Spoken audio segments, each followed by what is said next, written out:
Hello boys and girls, on my desk right now is a class 1 comp build based on the newly released Mazz Designs Cheat Code C1 chassis.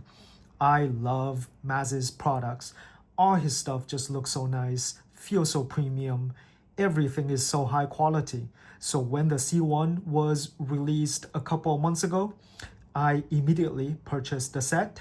The C1 chassis is designed specifically for competition in RCMCCA's Class 1 that requires a 0-degree transmission skid without any forward lean, which means the transmission skid has to be parallel to the ground, just like how they are on stock SCX24 chassis.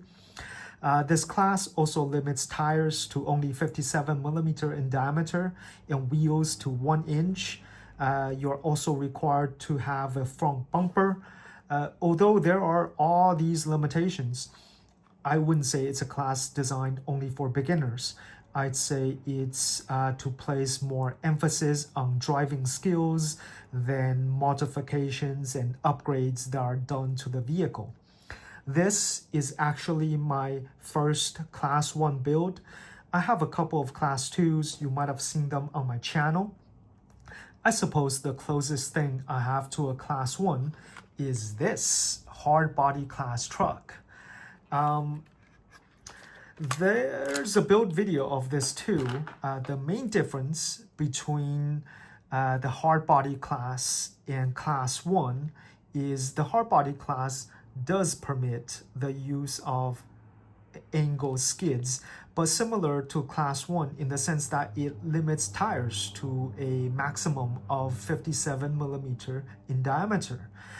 This is the truck that introduced me to how much fun small tires can be.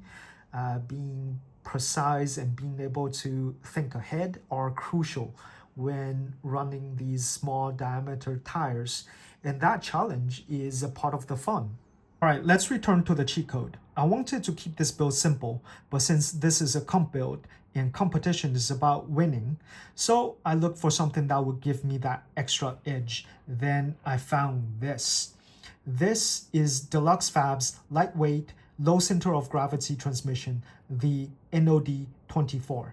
As mentioned before, Class 1 does not allow angle transmission skids. Angle skids place the motor and transmission lower down and their weight tilted towards the front. But since that isn't allowed, I'm hoping this transmission does the job of an angle skid for me. Well, partially anyway. The kit comes with the transmission, the gears, the motor mounts, and also its own skid. A very nice one, in fact.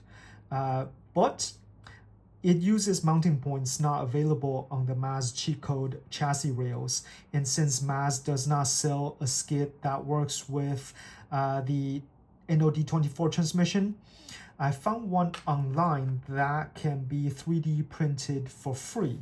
Hats off to the person who designed it. However, when I installed it onto the cheat code chassis rails, I realized it sits about 1mm too high. So I edited the model to get the transmission skid to sit flush with the bottom of the chassis rails, further lowering its center of gravity. I will upload this revised version online in case any of you wants to run a NOD-24 transmission with your cheat code chassis. It should work with both the C1 version and the original version of the cheat code chassis. I'll have a link in the description. I'll have a link to every part I use here in the description, so make sure you check it out. Let's move on and start setting up the suspension links. I have Mazz's titanium double band links in the C-bolt wheelbase, which means it has a C10 front and Deadbolt rear. Because tires are limited to 57mm in Class 1, it's probably not beneficial to have longer wheelbase than that. Mazz's website has a video that shows you how to set up his links. It tells you where to use the angled rod ends and where to use the straight ones. Very useful. As with most aftermarket chassis and transmission skids, you start by installing the lower links to the skid first because access to those links will get blocked by the chassis rails. Electronic trays often block access to the front upper links. So I attach these links before securing the chassis rails to the transmission skid. I might change the positions of the upper links after I have the shocks and axles on. We'll play around to see what clocks the axles to the most desirable angle. Here I have a set of MEUS nylon isokinetic axles. I've actually never used the nylon version before. People told me nylon is more slippery. That's why I decided to use them, because with the small 57mm tires, I imagine there's going to be a lot of contact with the ground. I'm replacing the knuckles with a pair of tiny terrains knuckles. These knuckles have tungsten embedded in their lower half, which should help lower the vehicle center of gravity even more. As with all my comp builds, I got a 3Flow9RC roller bearing steering link. They offer a special version for nylon axles. I don't actually know how it's different than the aluminum axle version, but keep that in mind when you order it. I 3D printed a couple of diff sliders.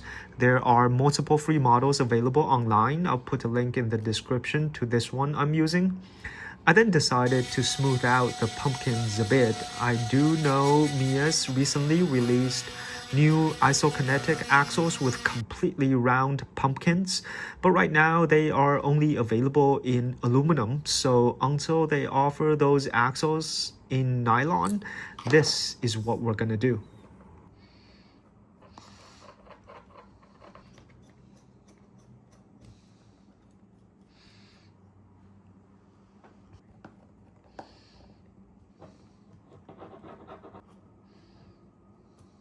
Okay, it's time to install my favorite shocks, Hot Racing 36mm big bore shocks. I have several sets of these. They are just like Proline's big bore shocks for SCX24, but 4mm longer.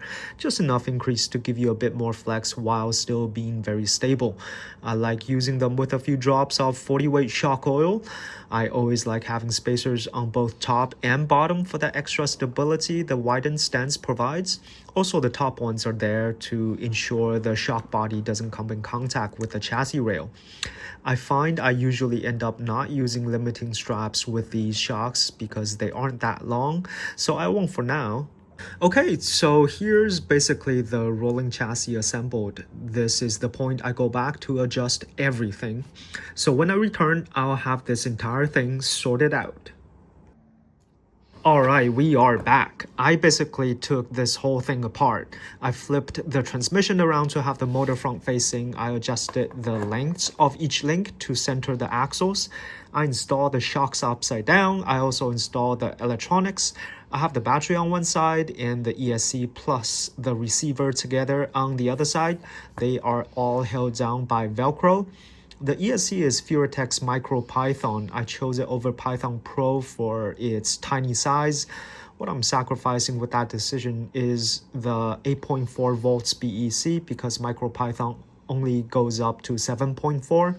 Should be alright because it's a fairly light truck and we are limited to only 57mm diameter tires. And tires is what we are gonna work on next. The tires I got are JConcepts Megalithic in 57mm diameter, obviously.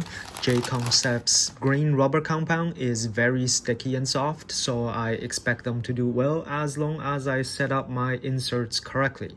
With even Injora's softest yellow inserts, I always cut off some of the supports in the middle to get them even softer.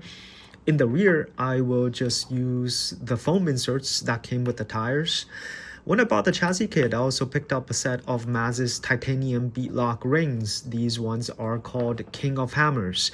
They are designed to work with the bolt pattern of Injora's beadlocks.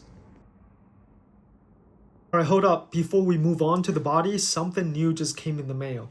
These are MofoRC's underdrive gears. Mofo, in addition to many awesome parts they offer, have an extensive selection of axle gears and ratios not offered by anyone else. Initially, I had planned on running 33% overdrive in the front and stock ratio in the back by purchasing MEUS's proprietary front gears. Instead, I'm going to use the 20% underdrive gears from Mofo in the rear axle. Since the front gears included in MEUS's isokinetic axles are 2/14T, which means they have a 14% overdrive, that paired with 20% underdrive in the rear, the difference between the two would give me a combined 34% front overdrive by slowing down the rear. The reason I want to slow down the rear rather than speed up the front is because I think Furitek's MicroKomodo at 3,450 kV is a bit too fast for my liking. Mofo also offers 43% and 53% underdrive gears, while other manufacturers stop at 33%. I look forward to using these on other builds I'm working on. On the other end of the spectrum, Mofo also has 5 different overdrive gears should you want to speed up your truck.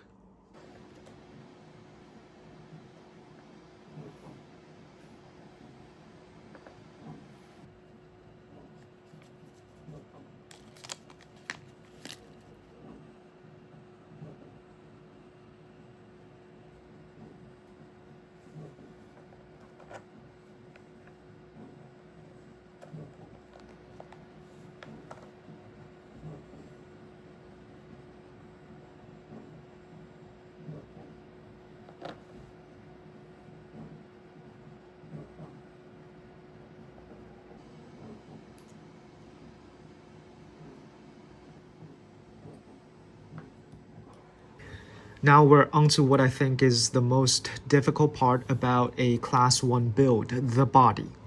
There are many rules surrounding what the body needs to cover.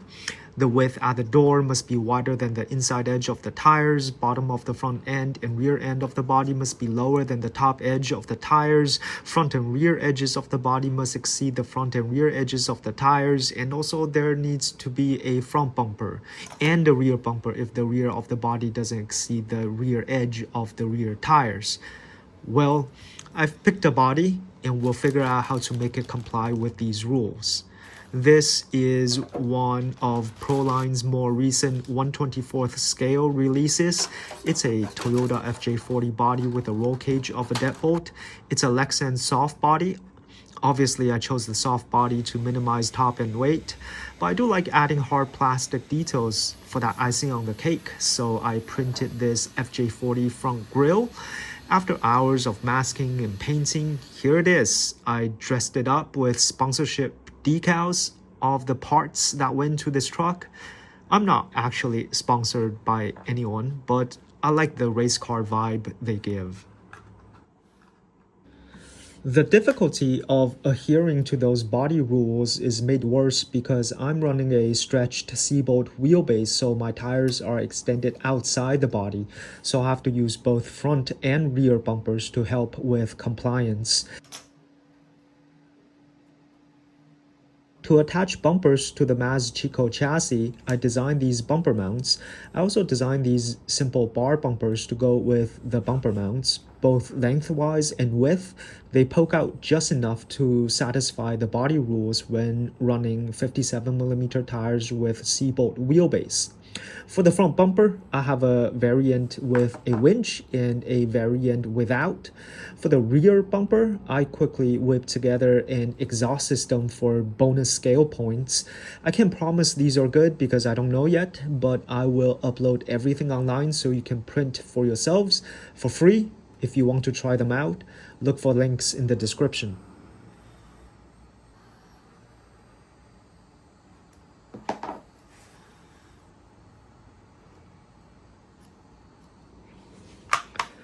Just like that, the rig is done. I think it looks pretty good. And now for a new segment of my video, let's weigh it in my scale garage. The garage is still a work in progress. I'm going to put up some cinder block walls and maybe lay down some floor tile. Anyway, we have the truck sitting on Sky RC corner scales, and here are the measurements. The numbers look alright, basically where I want them to be. Let's head outside and see how it performs.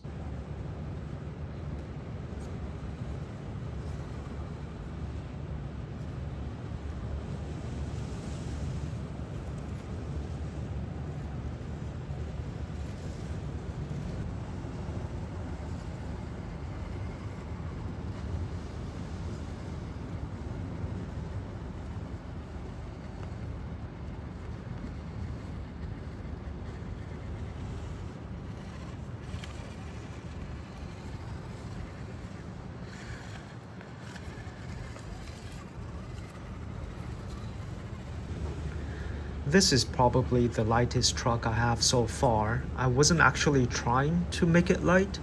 All my other comp builds end up between 500 to 600 grams. Must be the injection molded axles on this thing. Honestly, if I had known it ended up being 400 or so grams, I would have tried lighter weight shock oil and also made the inserts even softer. Well, let's see. I find it usually takes a couple of shakedown runs to get the tires to settle on their true pliability. Anyway, first off, I gotta say this Dlux Fab NOD-24 transmission is really smooth and quiet. I do kind of feel it has an effect lowering the vehicle center of gravity by the minor difference in how the truck behaves sometimes. It's a bit hard to describe. I have this urge to put this transmission in all my trucks now and see the difference it makes. It's my first ever LCG transmission, and I'm certain it won't be my last. It's definitely worth it, I have to say.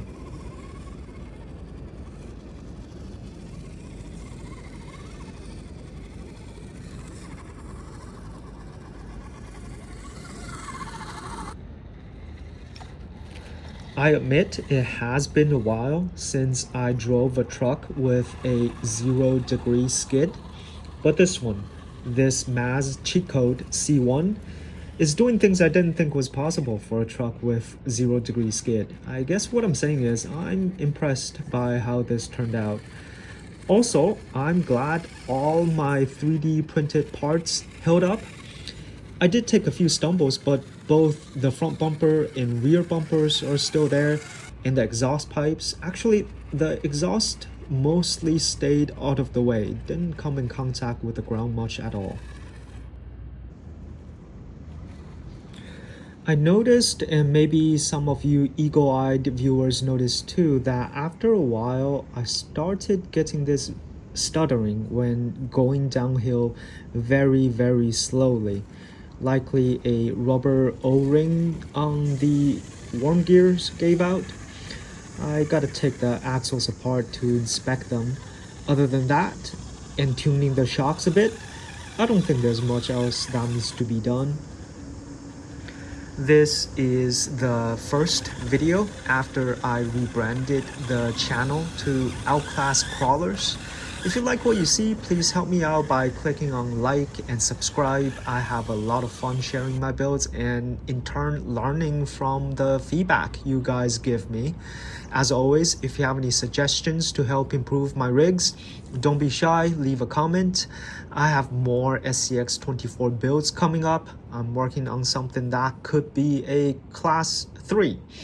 I hope to release that video very soon. Meanwhile, I appreciate you for watching. Goodbye.